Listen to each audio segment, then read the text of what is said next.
On the morning of August 6, 1945, a single blast wiped out hundreds of thousands of lives in seconds. Hiroshima was leveled, and the deadliest conflict in human history finally ground to a halt in the ashes. But to truly grasp the scale of the Second World War, we have to ask how the world arrived here in the first place. Barely 2 decades earlier, humanity had just concluded what they confidently called the war to end all wars. So how did we plunge right back into an even deeper abyss? The answer starts in 1919. The Allied powers sat down to draft the Treaty of Versailles. Rather than building a sustainable global peace, the victors designed a punitive document aimed entirely at punishing Germany. Looking at this map of 1919 Europe, you can see the physical toll. 13% of Germany's territory and its overseas colonies were completely stripped away. The treaty also severely capped their military capabilities. But most devastatingly, as this chart illustrates, the Allies saddled Germany with an impossible £6.6 billion debt, dwarfing their economic output and forcing them to pay for the entirety of the war's damages. To prevent future conflicts, the treaty established the League of Nations. But this new peace organization was hollow. It had no standing army to enforce its rules, and major powers like the US never even joined, while others quickly left. The Treaty of Versailles replaced one conflict with a decade of economic instability and political resentment. It created a vacuum that left the global order vulnerable to the rise of new, more dangerous powers. Navigating that vacuum proved impossible for the new Weimar Republic.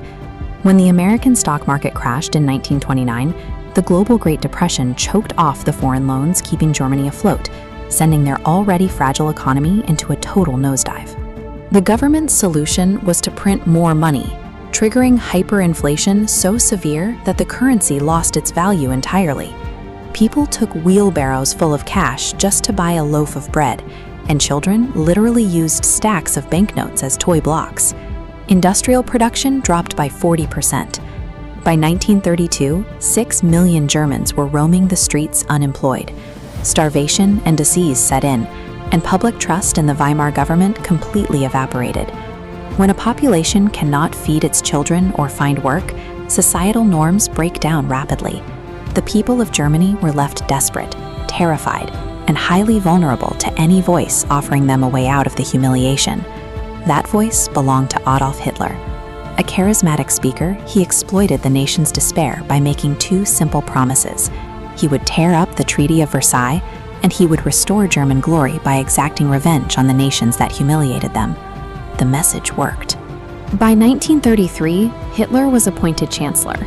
Almost immediately, he passed the Enabling Act, a legislative maneuver that handed him absolute power and converted Germany into a total dictatorship.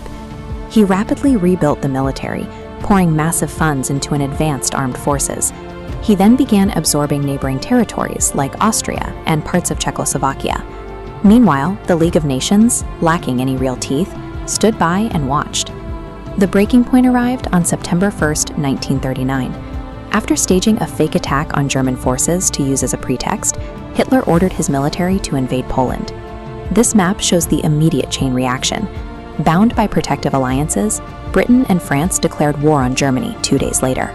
The globe quickly fractured into 2 opposing camps, the Axis powers, Germany, Italy, and Japan, expanding outward against the Allied powers. The outbreak of World War II was the direct consequence of a dictator weaponizing the unresolved resentments of the First World War.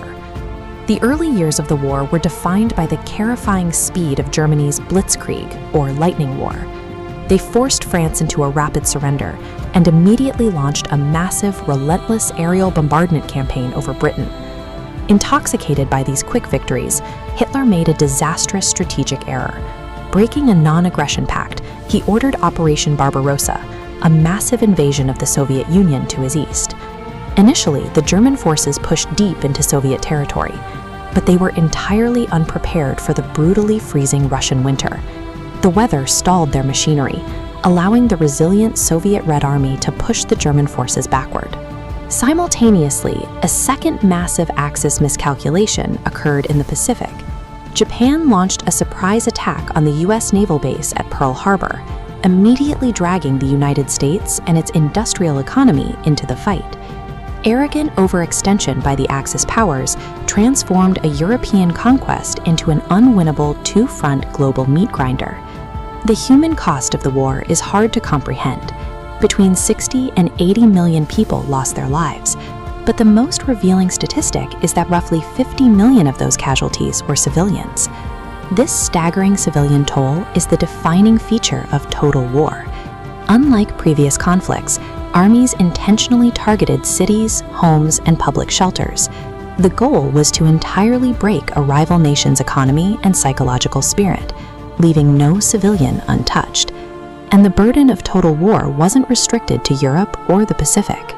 The British Empire relied heavily on its colonies, drawing 2.5 million Indian soldiers into the conflict to fight for the Allied cause.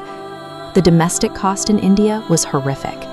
The British government aggressively exported local Indian grain and raw materials to feed and equip soldiers abroad. This massive extraction caused skyrocketing food prices and shortages at home, directly triggering the 1943 Bengal famine, which starved nearly 3 million people to death. Survival in a total war meant exhausting every available resource, bleeding both enemy cities and Allied colonial populations completely dry. By the time Germany and Japan surrendered in 1945, the Axis powers had collapsed, leaving the European continent bankrupted, depopulated, and in physical ruins. The geopolitical map was instantly redrawn. The traditional European powers were shattered, leaving two remaining superpowers, the United States and the Soviet Union, standing face to face, sparking a tense Cold War that would define the next half-century. Recognizing the disastrous failure of the League of Nations, the surviving powers established the United Nations, a stronger organization built to mediate disputes and prevent humanity from ever reaching this level of self-destruction again. Furthermore, the massive financial drain of the war finally broke the grip of the old European empires. Decolonization accelerated rapidly across Asia and Africa, leading directly to the independence of nations like India in 1947. World War II was the violent conclusion of the imperial era. From its ruins, humanity was forced to negotiate a fragile, totally new global order.